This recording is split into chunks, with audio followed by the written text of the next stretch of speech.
Hello everyone, my name is Catherine Sofel. I am a registered dietitian and I also have a master's degree in nutrition as well. Today I will be going over the carb consistent diet, and this is specifically for individuals in the food service staff or long-term care patients, those who are obtaining meal orders, and then also for nursing staff as well to understand the carb consistent diet better and to better help those who are on it. So today's course objectives that we're going to go through is going to be first the background information about diabetes, what it is exactly, and then we're going to discuss the role of nutrition in managing diabetes, as well as the nutritional parameters for the carb consistent diet that patients who are diabetics are on. We're going to review some foods that are allowed or excluded, and then go over a quick quiz. So what is diabetes? Diabetes is a disease that occurs when your blood glucose, also called blood sugar, is too high. So insulin is a hormone that is produced in the pancreas in our body, and this hormone called insulin controls the levels of blood sugar in the blood. So when we have too little insulin, or when insulin doesn't work properly, this causes an abnormally high level of blood glucose in the blood.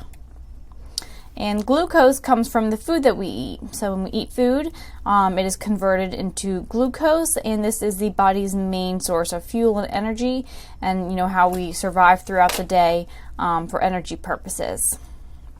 So your pancreas, the organ, makes insulin to move glucose from your bloodstream into muscle, fat, liver cells for energy purposes. However, people with diabetes cannot move the glucose from their bloodstream into their cells, resulting in high blood sugar. So here is a little picture description of this. So we have our stomach, and then next to our stomach we have our pancreas. So when we eat food, the food is converted into glucose, and it goes from our stomach into our bloodstream. So at the same time, the pancreas is producing insulin, and that insulin is also brought into the bloodstream. However, diabetics, they are unable to take the glucose and insulin into cells of the body, such as your muscles, organs, fat tissues. Therefore, you have this high amount of glucose that is, staying within the blood, and that causes glucose levels to be increased. This may also cause, your cells to not have sufficient amount of glucose for energy purposes within the body. So the diagnosis and classification of diabetes. There are two types. Type 1 diabetes is going to be caused by an autoimmune condition, and it happens when there's a destruction of the beta cells. So beta cells are within your pancreas, and these cells are specifically the ones that produce insulin for your body. Well, when you have an autoimmune condition, when you do not have proper functioning beta cells, this can cause, absolute insulin deficiency. So the body is therefore unable to produce any insulin. And this is typically diagnosed during childhood or in young adults. And then we have type 2 diabetes, and this is a progressive loss of beta cell function. So you are not born with it necessarily, but over time, the beta cells in your pancreas start to not function properly, and over time, as the years go on, this can cause type 2 diabetes. So when this happens, you have, a reduction or a loss of function of your beta cells, and this means that the cells cannot produce insulin, and it's also, oftentimes caused by insulin resistance. So again, it occurs over time. Typically, it is diagnosed in middle ages or individuals who are older. So insulin resistance, like I mentioned, occurs typically in individuals with type 2 diabetes, and basically the body is resistant to insulin, so that hormone doesn't work properly within individuals' bodies, And this can, eventually lead to inadequate insulin production. So the body recognizes that the insulin isn't working properly, the pancreas starts to not work properly, and therefore there is no longer insulin even being produced in that person's body. Typically, this occurs in individuals who are overweight or obese. And on the right-hand side, you can see a picture. So in insulin resistance, this would be a normal person's functioning glucose. So here is going to be the representation of a cell. And this is where the insulin and glucose combine to that cell in order to allow these little yellow glucose molecules into the cell for a proper functioning cell. So this is the receptor. This allows the glucose and the insulin to go in to the cell for it to function normally. However, in insulin resistant individuals, this function on the cell is interrupted, it's damaged. So glucose is not able to get into the cell properly, and this causes this buildup of glucose within the blood called, high blood sugar, high glucose levels, hyperglycemia. And as you can see, there's low amounts of glucose in the cells, so those cells are being deprived of glucose because that glucose is staying within the bloodstream. So this is a description of the blood glucose chart levels in a normal individual when fasting, meaning when we haven't had any food for an extended period of time, maybe overnight fasting. The blood sugars would be between 80 and 100. After we eat, it's normal for our blood glucose to rise slightly, so that would go to about 170 to 200. But then 2 to 3 hours after eating, those glucose levels have started to come back down to normal. The glucose has gone from your stomach to your bloodstream and now into your cells properly. So after the glucose goes into your cells properly, it starts to come back down. In someone who has diabetes, a fasting glucose level, they would wake up overnight or after the next morning, and their glucose would be slightly elevated for no apparent reason. And then after eating, you would see their blood sugar be pretty high in the 2 to 300s. And then even after, a couple hours after eating, their blood sugar still remains high. So that is an indicator that a patient is a diabetic. So how common is diabetes? Well, in 2015, 30.3 million people in the United States, or roughly 9.4% of the population, has diabetes. It affects 1 in 4 people over the age of 65, and 90 to 95% of the cases are type 2 diabetes. So majority of those people who do have type 2 diabetes are going to be this older population because, again, it's a progressive disease that over time causes diabetes. So what are the risk factors for diabetes development? Individuals who are 45 years or older, again, it's a progressive disease. It occurs over time. If you have a family history of diabetes, overweight or obese individuals are also at an increased risk. Physical inactivity can lead to insulin resistance, which can then turn into type 2 diabetes. And race can also play a risk factor. So individuals who are African American descent or Hispanic descent are at a higher risk of developing diabetes. And then we have high blood pressure, also known as hypertension, and this can increase the development because high blood pressure can disrupt the function of our organs, and this can damage the pancreas and those cells that help produce insulin. So the health factors that are associated with diabetes. Over time, this is pertaining to type 2 diabetes, again, the progressive disease. So over time, uncontrolled blood glucose, also known as hyperglycemia, can cause heart disease, stroke, kidney disease, eye problems such as blindness, dental disease, and nerve damage. And this is because if you think about sugar. It's a sticky substance. So when you have high amounts of blood sugar or high amounts of glucose and that sugar in your blood is a thicker consistency. So it's filled with sugar, and that can be damaging to a lot of our blood vessels and our organs.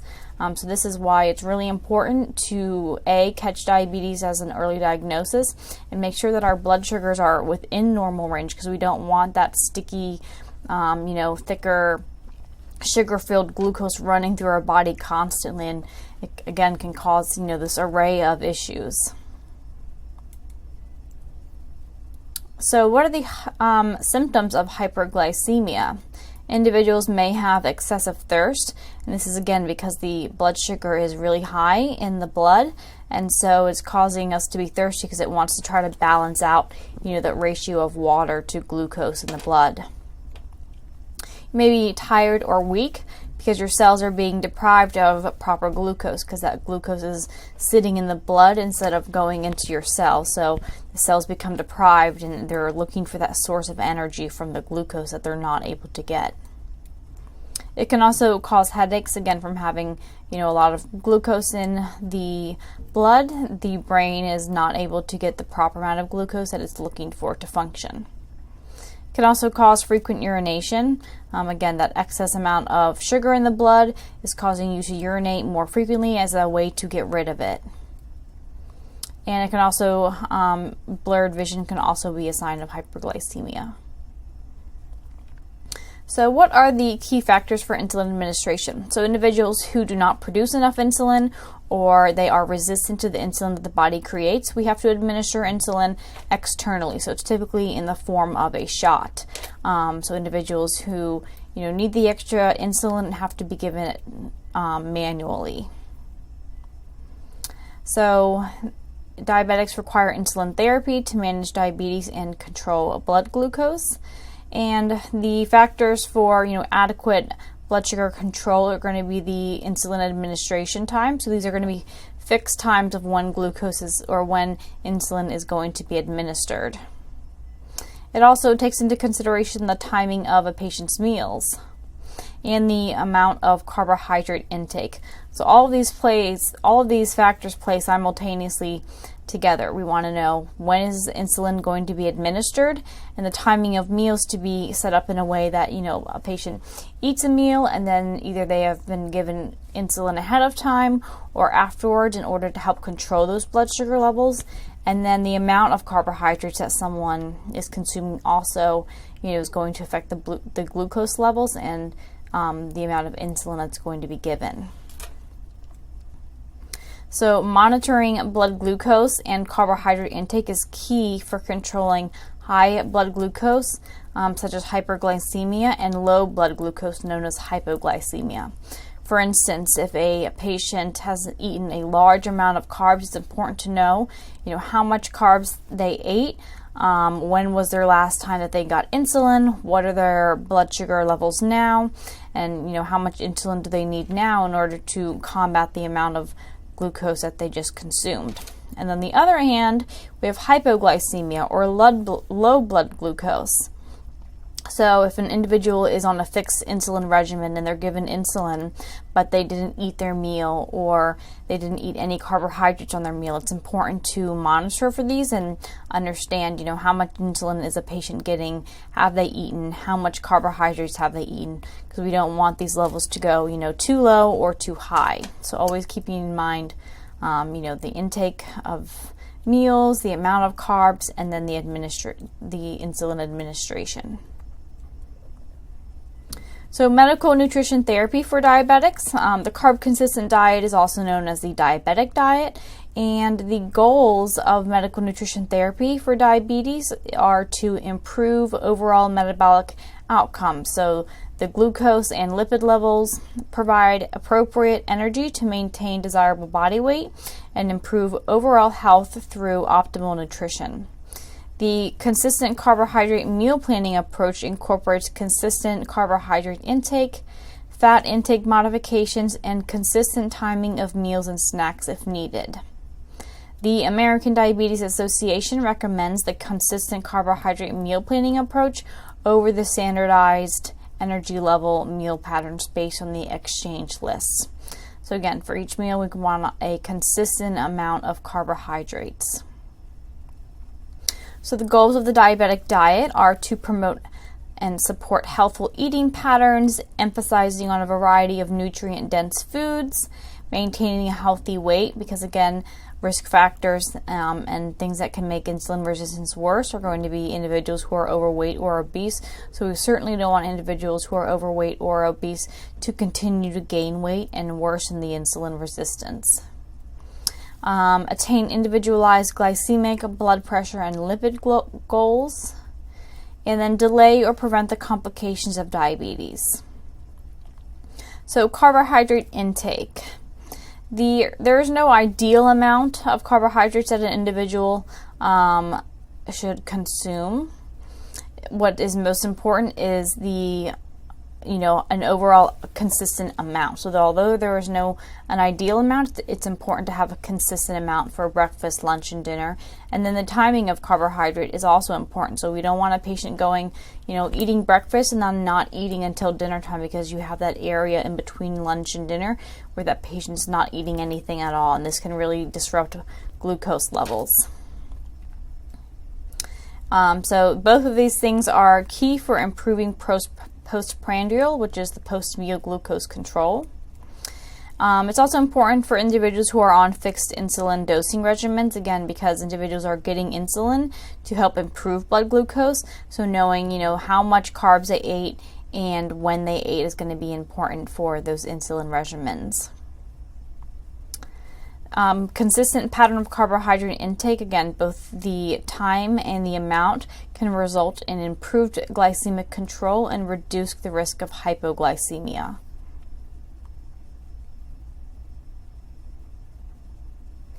So carbohydrate intake should be focused on whole grains, vegetables, fruits, legumes, and dairy products. So whole grains, vegetables, fruits, and legumes all have fiber in them, and fiber helps slow down the digestion so we don't have these huge spikes in blood sugar. So again, higher emphasis on higher fiber foods and lower glycemic foods. Lower glycemic foods are foods that do not cause a rapid spike in the blood sugar.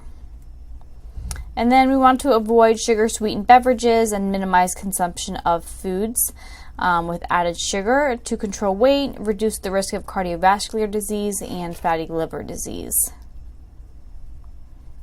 So there are two different types of carbohydrates. We have complex carbohydrates and simple carbohydrates. So up here on the top portion of the complex carbohydrates, these are going to be your fiber-containing carbs. So here we've got a sweet potato, whole grain or whole wheat bread, broccoli, whole wheat pasta, spinach, berries, oatmeal, and banana. And these complex carbohydrates, again, have fiber in them. They also have a little bit of protein as well. So these components help so the blood sugar doesn't have this rapid spike and this rapid fall. So it's a more slowly digested foods that help, control the blood sugars a little bit better. And then on the bottom half, we have simple carbs, and these are very sugar-sweetened foods. So these food, donuts, candy, sodas, cookies, chocolate, French fries, white bread, and then sugar-sweetened cereals. These cause, the blood sugar, they're very easily digested in our stomach, and so the glucose from these foods quickly goes into our bloodstream and quickly causes this, rapid rise in our blood sugar. So we really want to emphasize on choosing complex carbohydrates as opposed to simple carbohydrates. And here is an example of a high glycemic or low glycemic foods. So again, the foods that are on the bottom half are going to be your low glycemic foods, and these are going to be your more fiber containing foods. And as you can see with the chart, we have your glucose levels that's going to be represented on this, and then here at the bottom we have our time or hours. So when we consume foods like vegetables, lentils, pasta, whole grain bread, oats, and fruit, sometimes we see a more gradual rise and then a more gradual fall over a longer period of time. When we consume food such as chips, biscuits, cakes, ice cream, dates, processed food, we see that we have a very high spike in our blood sugar levels, a very high spike compared to, these foods, and then we have a rapid fall. So this huge fluctuation in the blood sugar can really be difficult to manage when we're consuming foods that make our blood sugar spike really, really high. And this is the plate method. This is just a visual representation of what a patient's plate should look like.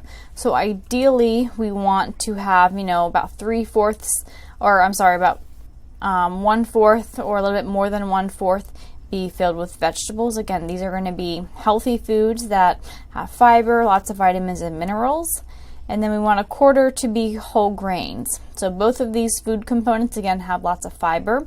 So they help to, reduce the spike in blood sugar and slow down the digestion process so we don't have that huge spike and fall. And then, obviously including some fruit as well is going to be healthy, lots of vitamins and minerals, and also some fiber containing components in here.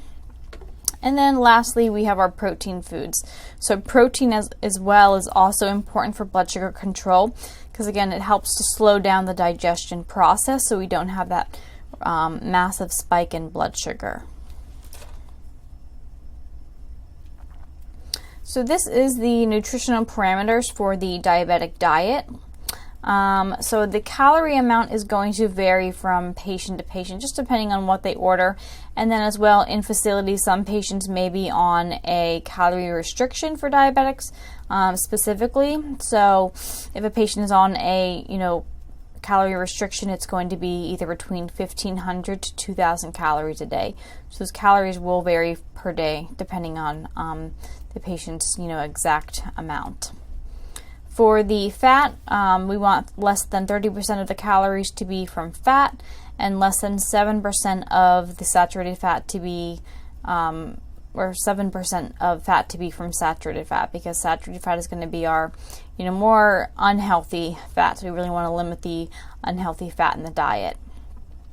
CHO is going to be carbohydrate amount. So about 50% of the carbohydrates from the diet are going to be from carbohydrates. Cholesterol, again, we don't want to have too much cholesterol because that can be detrimental. So we want to keep the cholesterol levels below 200. Protein is going to be about 20% of the overall calories because, again, protein is helpful for, not having that huge spike. It's slowing down digestion. Same thing with fiber. We want to aim for about 20 to 25 grams of fiber a day because those fiber foods will help slow the digestion of the foods and not have those rapid spikes in blood sugar. And then we want to follow a relatively lower sodium diet as well, again for heart health and things like that. So the carb consistent diet is going to be consistent carbohydrate intake. It's going to be plus or minus 15 grams variation for each meal or snack, and it emphasizes on the consistent timing of meals and snacks. So for breakfast, and this is going to vary from facility to facility, but generally speaking, breakfast is going to consist of about 60 grams of carbohydrates. And we get this number because each carbohydrate choice is going to be 15 grams. And so a patient at breakfast then can choose up to 4 carbohydrate choices. So 4 times 15 is going to equal a total of 60 grams of carbohydrates for breakfast alone. For lunch, again, generally speaking, it's going to be within that 15 gram range. So 60 grams from 75 is going to be 15 gram difference. So we don't want too high of a difference in between the amount of carbs from breakfast, lunch, and dinner. We want to be within 15 grams. And this is coming from, a patient would then get 5 carbohydrate choices. And because each carbohydrate choice is worth 15 grams each, 5 times 15 is going to equal 75 grams.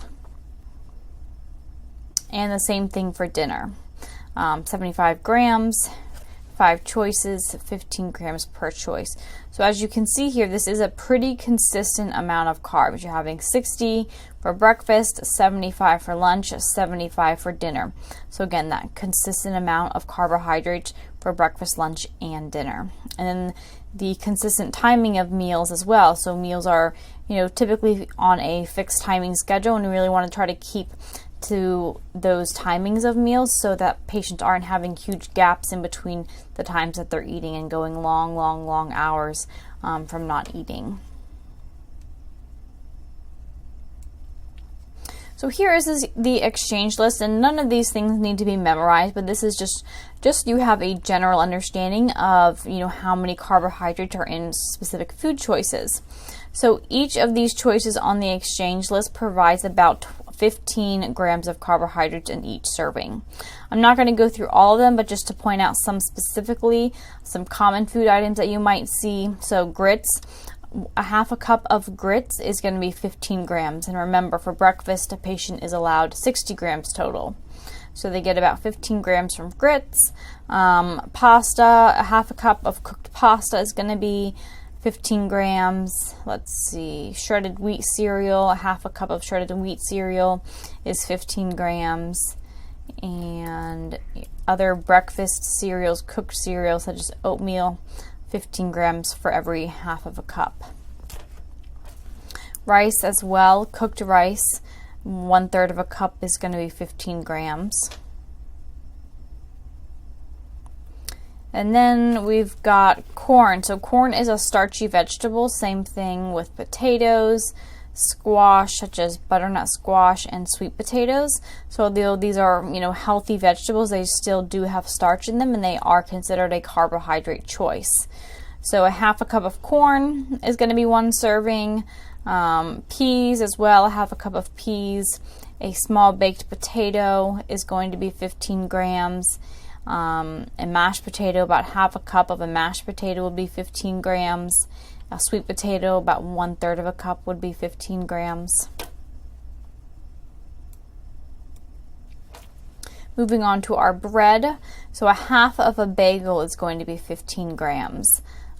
Croutons, 1 cup of croutons. A half of an English muffin is going to be 15 grams. Let's see. Any type of bread as well, about 1 slice would be 15 grams. Animal crackers, 8 animal crackers are 15 grams. Regular graham crackers, 3 squares are going to be 15 grams. Popcorn as well, 3 cups though is 15 grams of cooked popcorn. We've got crackers as well, saltine crackers, 6 crackers is going to be 15 grams. So all of these things, that patients consume do add up on their total carbohydrate amount for each meal. So that's why it's important to have a general understanding of how many carbs patients are eating, because all of these food items do add up.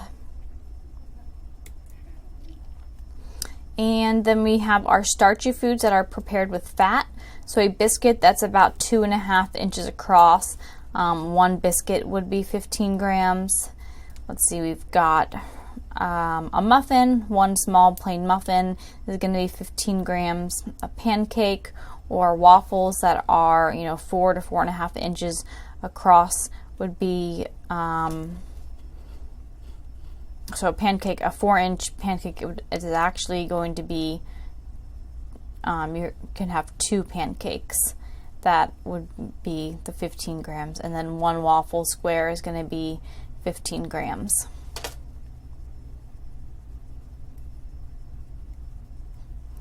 And then apples fruit, whether it's fresh, frozen, or canned, is also going to be considered in that total allotment of carbohydrates. So again, although fruit is very healthy for us, we still can have to keep in mind how much fruit that patient is consuming, because it is a carbohydrate. So patients cannot, should not be having unlimited amount of fruit. Although it is very healthy, it still has to be taken into consideration how much they're consuming. So an apple about 2 inches across is going to be 15 grams. We want to use unsweetened applesauce, about half a cup. A banana, half of a banana is 15 grams. So if a patient were to consume a whole banana, that would be 30 grams. Berries, you get a little bit more. You get about 3/4 of a cup with berries. Let's see, fruit cocktail that comes in the cup is going to be about 1/2 cup for one serving of 15 grams. Grapes, about 15 small grapes as well, will be 15 grams. And then we've got peaches, pears, pineapple, all anywhere between 1/2 cup and 1 cup for 15 grams. Strawberries, a little bit more strawberries, 1 1/4 cup is going to be 15 grams. And then we move on to milk. So milk is actually counted, it is a carbohydrate as well. And for every cup of milk, it provides about 12 grams. So whereas the other foods were 15 grams per serving, milk is going to be about 12 grams. And that includes all types of milk. So skim milk, 1 or 2% milk, any type of yogurt as well. So plain non-fat yogurt, about a cup, 2% milk, plain non-fat, low-fat yogurt, as well as going to be about 1 cup would be 12 grams of carbs. And then we have foods that are combined. So any recipes, let's say a homemade casserole, 1 cup of a homemade casserole is going to have 2 starches. So 2 starches would be 30 grams total. So, 1 cup of a casserole is going to be 30 grams. A cheese pizza, so 1/4 of a cheese pizza would also be 30 grams because it's 2 starches. Macaroni and cheese, about 1 cup of macaroni and cheese is going to be 30 grams of carbohydrates. And then we also have to take into consideration soups as well. So bean soup, 1 cup of bean soup would be 15 grams of carbohydrates because it is 1 starch. And next we move on to desserts. So for instance, angel food cake, 1/12 of a cake is going to be 2 starches or 30 grams of carbohydrates. Cookies, 2 small cookies is going to be 2 starch choices or 30 grams. Let's see, sherbet, 1/4 of a cup of sherbet is going to be 1 starch or 15 grams of carbohydrates. So again, all of these food items do start adding up over time. So that's why it is important to monitor, the amount of carbohydrates that patients are consuming, so you have a better understanding of, the total allotment, because these food choices do add up. Now this is a sample menu of the diabetic diet. So again, this will vary from facility to facility, but generally speaking, at breakfast a patient would be allotted 60 grams of carbs, and lunch and dinner a patient would be allotted 75 grams of carbohydrates. So for breakfast, and this is again just going to vary from facility to facility, but an option, having low cholesterol scrambled eggs, 1/2 cup of breakfast potatoes, so that would be 15 grams total, since potatoes are a starch. 1 small muffin would be 15 grams as well. 1/2 cup of pears are going to be 15 grams, and then 1 cup of skim milk is 12 grams. So all in total, the total carbohydrates for this breakfast is going to be 57 grams of carbohydrates. So again, we're just right at that 60 gram mark. For lunch, we are looking to be around 75 grams and under. So 1 cup of tomato soup is 15 grams. A packet of saltine crackers is going to be 2.5 grams. A turkey sandwich is going to be 30 grams, and that's because you have 1 slice of bread. That's 15 grams. So if you have 2 slices of bread, then that would equal to your 30 grams. And then a 1/2 cup of fruit cocktail would be 15 grams, and then skim milk again, 12 grams. So all in total, you are looking at 74.5 grams of carbohydrates, so just below that 75 gram mark. And then we move on to dinner, again looking for 75 grams. So garlic herb roasted chicken, a small baked potato would be 15 grams, an orange that is sliced up would be 15 grams, and then they would have a dessert such as a lemon tart truffle, and this dessert is going to be 30 grams, plus a 1/2 cup of apple juice, which is 15 grams.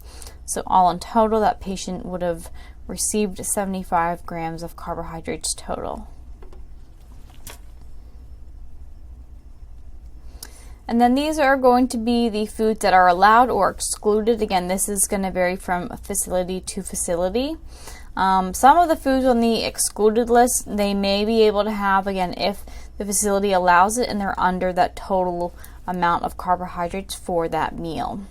But in general, the beverages that patients are allowed to consume are going to be any sugar-free beverages. So water or any kind of diet drinks, Crystal Light, coffee, unsweetened tea. The foods that we want to exclude or avoid are going to be regular carbonated sodas, because remember, those foods are just going to cause that rapid spike in blood sugar. Sugar-sweetened soft drinks, and then regular sweetened iced tea or regular sweetened tea.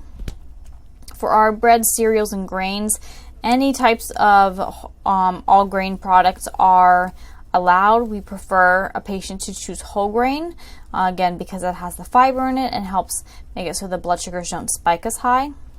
We want to avoid sweet rolls or breads, donuts, sugar-coated cereal, granola type pre-sweetened cereals. And then for our vegetables, any type of fresh, canned, or frozen vegetables are perfectly fine.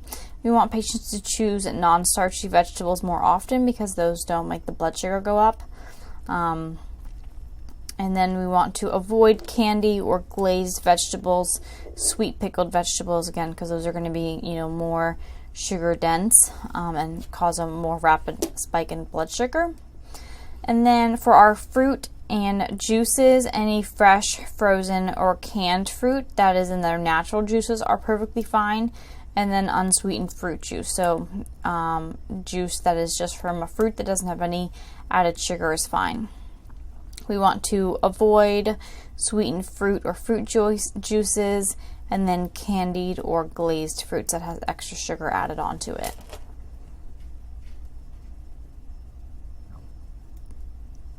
Next, we move on to our milk. Foods allowed, fat-free skim milk or 2% milk. So more often we prefer patients to choose milk that is lower in fat, such as fat-free or skim milk.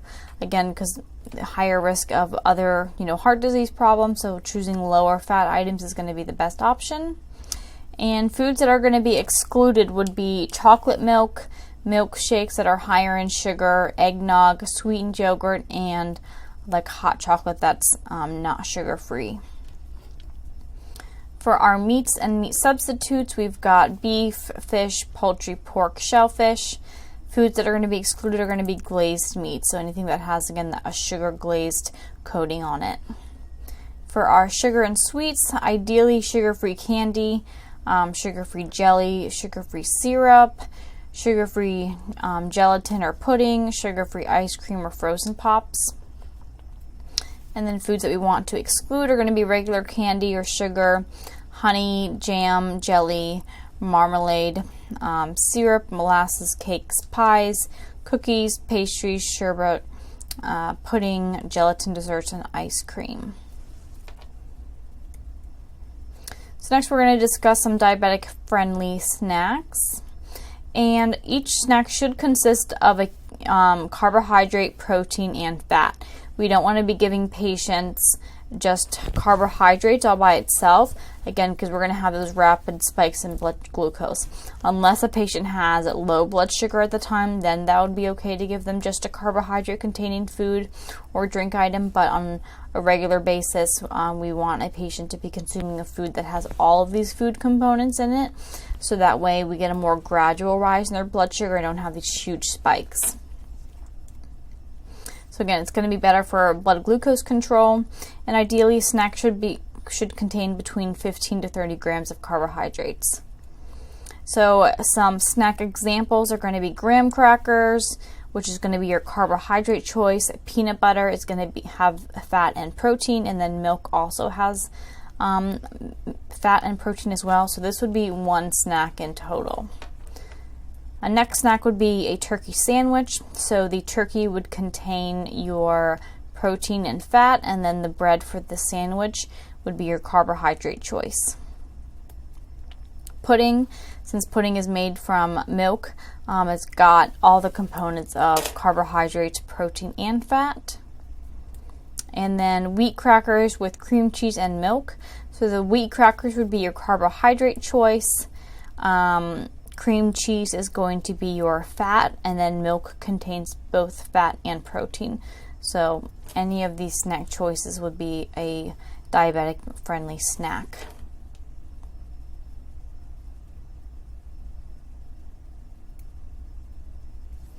So now we're going to go over the questions. So we've got 10 quiz questions. So what food increases blood glucose when consumed?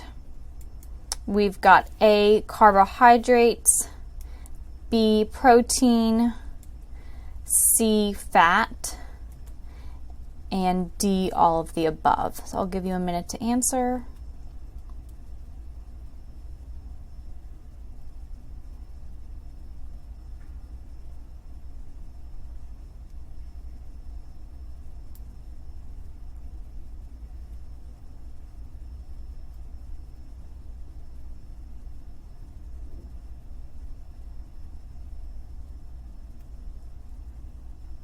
Okay, our answer is A, carbohydrates. So carbohydrates, when consumed alone, specifically are going to raise your blood sugar. So we want to consume any type of carbohydrate with a protein and fat to help slow the digestion so that our blood sugars don't spike as high. Next question, number 2. Inadequate insulin causes what? We have A, high blood pressure, B, low blood glucose, also known as hypoglycemia, C, high blood glucose, known as hyperglycemia, or D, none of the above, and I'll give you a minute.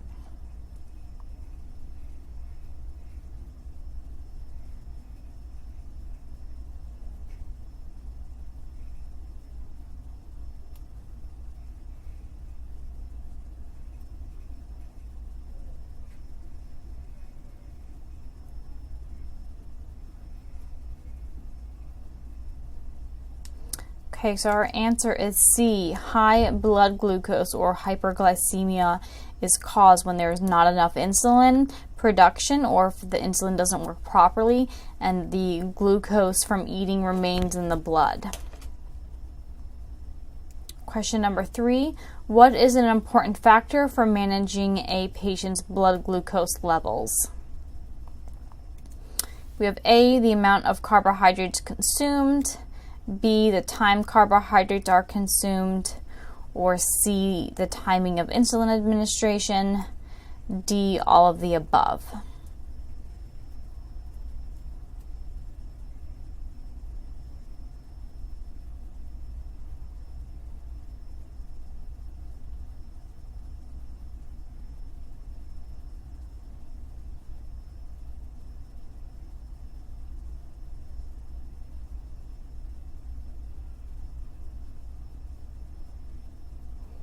And the answer is D, all of the above. So all of these factors, the amount of carbohydrates consumed, the time when carbohydrates are consumed. Remember, we don't want a huge lack of time in between breakfast and dinner.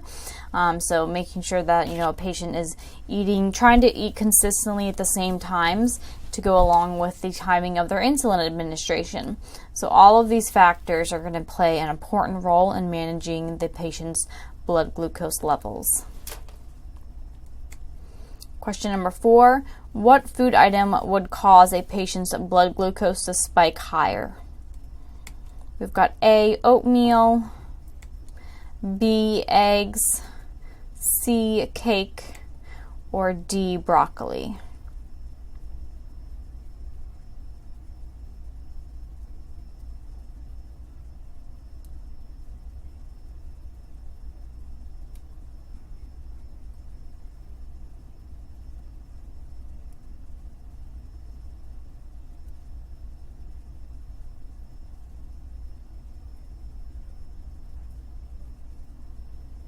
So the answer is going to be C, cake.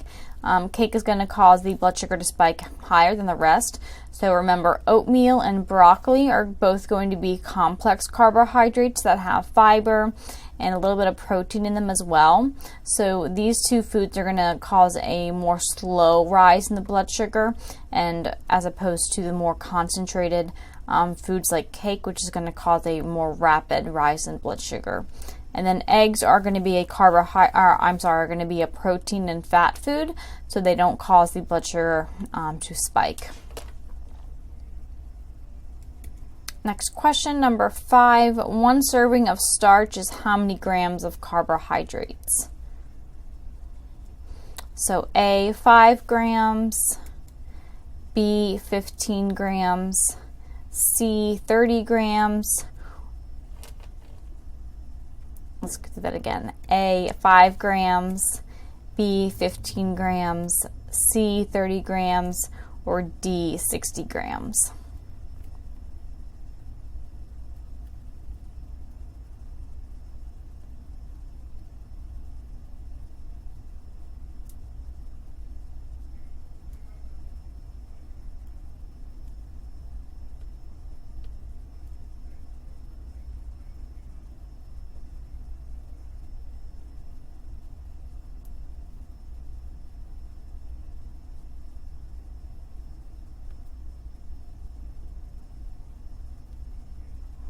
Okay, so our answer, 1 serving of starch is going to be 15 grams of carbohydrates. So remember, at breakfast we have 60 grams, so you get about 4 carbohydrate choices because each choice is going to be 15 grams.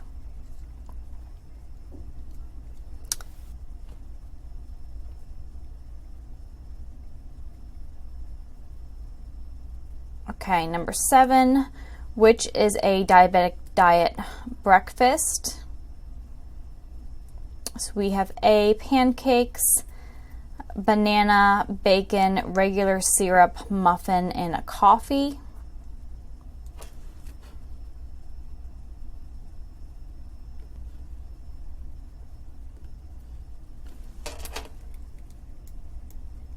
Okay, question number 6. True or false?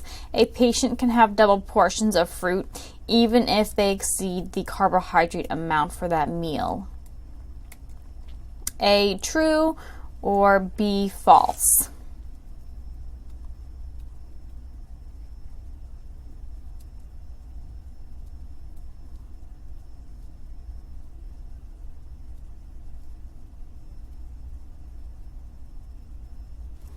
Okay, the answer is B, false. So yes, even though fruit is a healthy carbohydrate, it still does have carbs in it, and so we do not want them to exceed the total amount of carbohydrate for that meal by giving them a double portion of fruit. Next question, number 7, which is a diabetic diet breakfast? We've got A, pancakes, banana, bacon, regular syrup, muffin, and coffee. B, low cholesterol eggs, 2 muffins, fruit cocktail, or sweet tea. C, oatmeal, strawberries, 2 hard-boiled eggs, and coffee. Or D, shredded wheat cereal, milk, pears, coffee with sugar.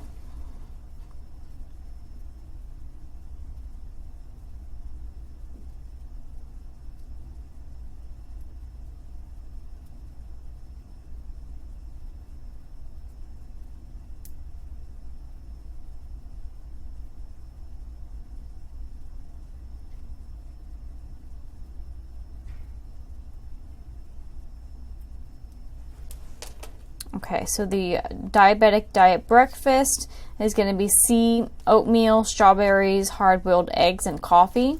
And that is because up here for number A, we are giving them regular syrup, and we don't want to give diabetic patients regular syrup. We want to give them sugar-free syrup. For B, they are getting A, 2 muffins, fruit cocktail, and sweet tea as well. So we want to give patients unsweetened tea, so they don't have that rapid spike in blood sugar. And then D, They are also getting coffee with sugar. So again, we don't want to give regular sugar to patients. We want to give any type of sugar alternative so they don't have that rapid spike in blood glucose. Question number 8, what would be an appropriate snack for a diabetic? We've got A, juice and graham crackers, B, an apple, C, a turkey sandwich, and D, Jell-O.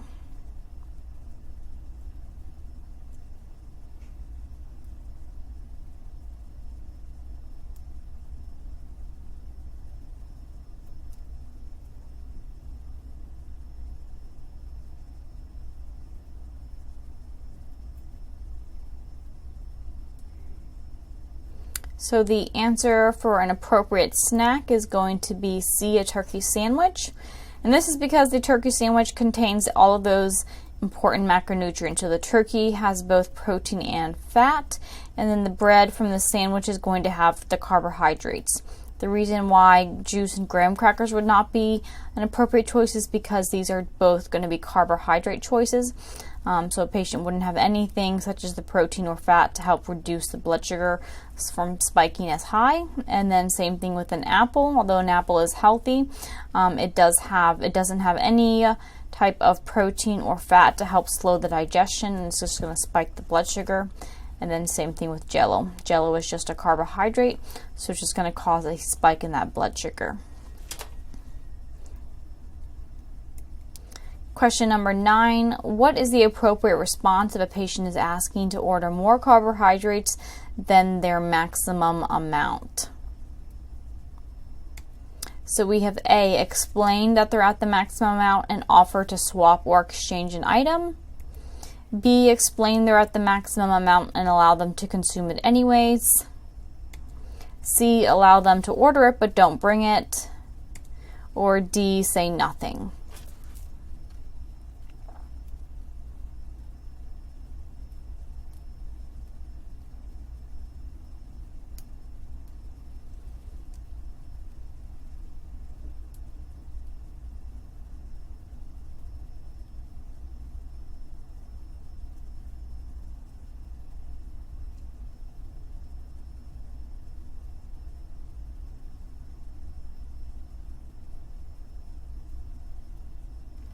Okay, the correct answer is going to be A, explain that they're at the maximum amount and offer to swap or exchange an item.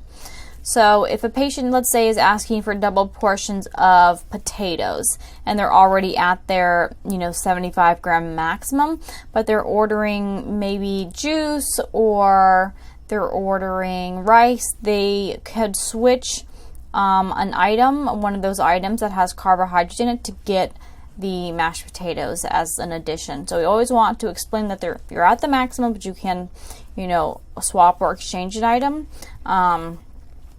We don't want to, explain that they're at the maximum, but just give it to them anyways. And we don't want to allow them to order it and to think that they're able to get it, but then don't end up bringing it. And then you don't just want to say nothing. So you always want to explain the reason why and try to offer a solution instead. And lastly, question number 10, what is not an appropriate meal choice for a diabetic diet? We have A, roasted chicken, asparagus, rice, peaches, diet ginger ale. B, grilled salmon, steamed broccoli, sweet potato, 2 small cookies or water. C, spaghetti with meatballs, a side salad, a small whole wheat roll, or coffee. And then D, pork roast, glazed carrots, corn, angel food cake, sweet tea, and regular soda.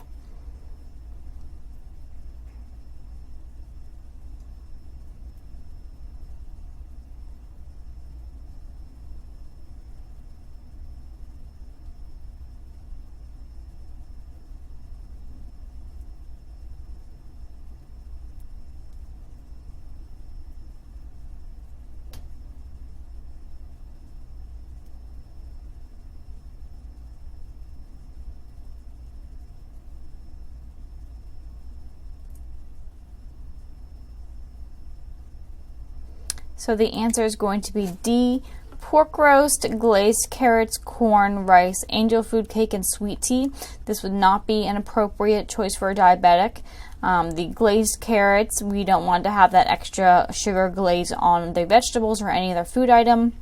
You have corn and rice as a carbohydrate food, and you also have angel food cake along with that, and sweet tea. So we've got a lot of carbohydrates here, plus dessert and sweet tea. Again, we always want to do unsweetened tea so we don't have that rapid spike. So answer D would not be an appropriate choice for a diabetic meal. And that concludes today's PowerPoint on the diabetic diet or carb consistent diet, and I hope you have a great day.